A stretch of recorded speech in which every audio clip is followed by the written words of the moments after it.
Difference between its versus its, whose versus whose, your versus your, their versus their versus their, इन सभी words का कैसे प्रयोग किया जाता है और इन सभी के बीच क्या अंतर है, आज के इस वीडियो में जानेंगे।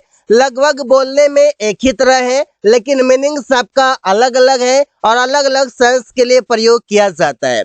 Use of its versus it's, जैसे इट्स का मतलब है अपना या इसका, इसका दो मीनिंग है, अपना बोल सकते हैं या इसका बोल सकते हैं, यहाँ पर एपॉस्ट्रोफी एस नहीं है।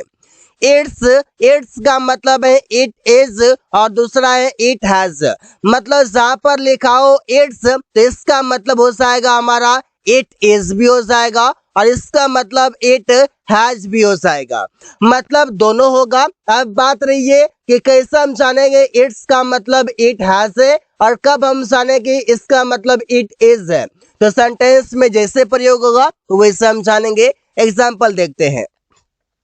The dog has its a tail, मतलब कुत्ता को एक अपना पूंछ होता है। यहाँ पर देखिए इट्स का यहाँ पर क्या हो गया, मतलब इट्स का मतलब हो गया अपना। अब इसका प्रयोग, इट्स का प्रयोग किसके साथ करते हैं, इट्स का प्रयोग हम करते हैं कोई भी नॉन लिविंग थिंग हो। नॉन लिविंग थिंग का मतलब हो गया कोई भी निर्जीव चीजें हो या फिर कोई भी एनिमल हो, एनिमल के साथ भी प्रयोग करते हैं इट्स जब मीनिंग हो अपना के लिए। जैसे अगर मैं बोलूं कि मेरा अपना, तो मेरा अपना के लिए हो जाएगा यहाँ पर मेरा माई, और अगर आपका अपना मैं बोलूं तो आपके लिए हो जाएगा योर, तो इससे अलग अलग है। लेकिन जानवर के लिए और नॉन लिविंग थिंग के लिए मात्र एक वर्ड है, वो है it's. The cat ate its food, बिल्ली ने अपना खाना खाई। यहाँ पर इट्स का मतलब क्या हो गया, अपना हो गया, और ये कहलाता है पजेसिव, पजेसिव एडजेक्टिव कहलाता है पार्ट्स ऑफ स्पीच के नजरिए से। Every bird likes it's on nest, मतलब प्रत्येक पक्षी को अपना खुद का घोंसला पसंद है, खुद का घोंसला पसंद है। यहाँ पर खुद का मतलब क्या, अपना, अपना मतलब इट्स हो गया और खुद का मतलब हो गया on. It's a car, it's a car का मतलब हो गया यह एक कार है, इसका मतलब है it is a car, it is a car मतलब यह एक कार है। इट हैज अ स्पीकर, मतलब इसमें एक स्पीकर है। यहाँ पर इट हैज है, इसके जगह पर इट हैज के जगह पर अगर मैं चाहूँ यहाँ पर इट्स कर सकता हूँ, आई टी एपॉस्ट्रोफी और एस, मतलब इट्स अ स्पीकर, मतलब इसमें एक स्पीकर है। जब भी हम बात करते हैं पोजीशन की, जब भी हम बात करते हैं कोई भी चीजों के ऑनरशिप की, हम बात करते हैं अधिकार की, तो वहां पर हम प्रयोग करते हैं हैज या हैव का प्रेजेंट में। यहाँ पर इट्स का मतलब हो गया it has. It is a computer, यह एक कंप्यूटर है। इट हैज मैनी थिंग्स, इसमें कई सारी चीजें हैं। यहाँ पर हो गया इट हैज, जहां पर मैंने लिखा है इट हैज तो वहां पर मैं लिख सकता हूँ इट्स, जहां पर मैंने लिखा है इट इज वहां पर मैं लिख सकता हूँ इट्स। यहाँ पर आप देख सकते हैं ना कि कैसे इसका प्रयोग किया जा रहा है, आसानी से आप भी कर सकते हैं। आई होप कि आपका डाउट क्लियर हो गया है।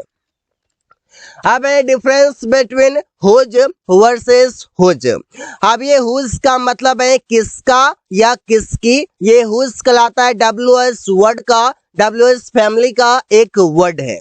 जैसे यहाँ पर हुज है तो हुज का मतलब है हु इज और दूसरा का है हु हैज, मतलब हुज का मतलब हु इज भी होता है और हु हैज भी होता है। जैसे हम बोलते हैं हुज कार इज दिस, यह किसका कार है, यहाँ पर किसका मीनिंग कौन दे रहा है, ये हुज दे रहा है। हुज बुक इज दैट, वो किसका किताब है, तो किसका का मीनिंग कौन दे रहा है, यहाँ पर हुज दे रहा है, जो कि एक डब्ल्यूएस फैमिली का एक वर्ड है जो प्रश्न पूछने के लिए प्रयोग किया जाता है। हु इज कमिंग, कौन आ रहा है। अगर मैं इसे ऐसे बोलूं हुज कमिंग, हुज कमिंग मतलब कौन आ रहा है। हु वॉज रनिंग, कौन दौड़ रहा था, यहाँ पर पास्ट में है वॉज है, तो यहाँ पर अगर मैं इज कर दूं हु इज रनिंग मतलब कौन दौड़ रहा है, शॉर्ट में हो जाएगा WHO एपॉस्ट्रोफी और एस जो कि कॉन्ट्रेक्शन फॉर्म कहा जाता है।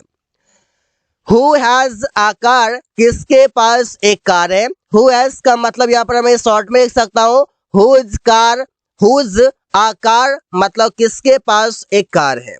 हु हैज अ बुक, किसके पास एक किताब है, तो यहाँ पर हो जाएगा हु एपॉस्ट्रोफी एस मतलब हुज अ बुक, किसके पास एक किताब है। योर वर्सेस योर, अब इसका मीनिंग क्या है। योर का मतलब है तुम्हारा या आपका, यह सेंटेंस में पॉजेसिव एडजेक्टिव है। और यहाँ पर जो योर है इसका मतलब है यू आर, यू आर मतलब योर। जैसे दिस इज योर बुक, यह आपका किताब है, यहाँ पर योर का मतलब हो गया आपका। अमन इज योर फ्रेंड, अमन आपका दोस्त है, यहाँ पर आपका का मतलब हो गया your. Your phone is costly, आपका फोन महंगा है, योर का मतलब आपका है। यू आर लर्निंग इंग्लिश, आप अंग्रेजी सीख रहे हो, आप अंग्रेजी सीख रहे हो मतलब यू आर लर्निंग इंग्लिश। यहाँ पर जो यू आर लिखा हुआ है यहाँ पर मैं ऐसे लिख सकता हूँ यू और एपोस्ट्रोफी उसके बाद आर ई मतलब हो गया योर, ऐसे में बोल सकता हूँ। You are going to school, तुम स्कूल जा रहे हो, यहाँ पर यू आर को मैं शॉर्ट में लिख सकता हूँ you apostrophe R E.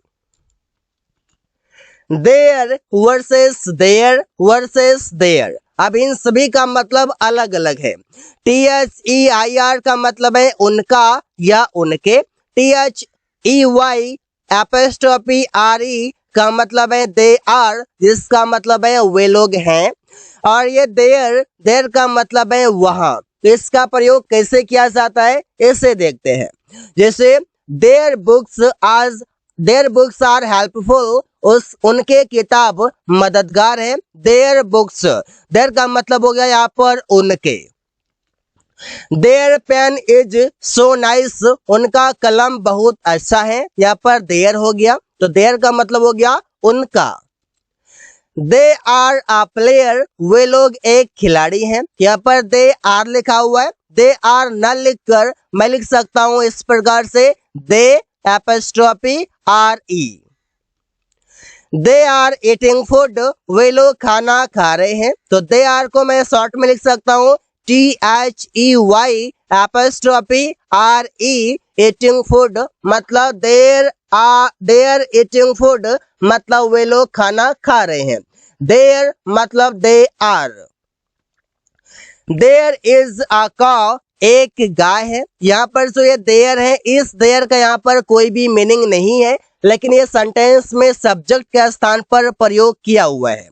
I want to go there, मैं वहां जाना चाहता हूँ। इस देयर का मतलब है वहां, जो सेंटेंस में काम कर रहा है एडवर्ब का। जब सेंटेंस में काम करे एडवर्ब का तो देयर का मतलब होगा वहां। आई होप कि आप समझ चुके हैं इन सभी के बीच क्या अंतर है। So guys, thanks for watching, that's all for today.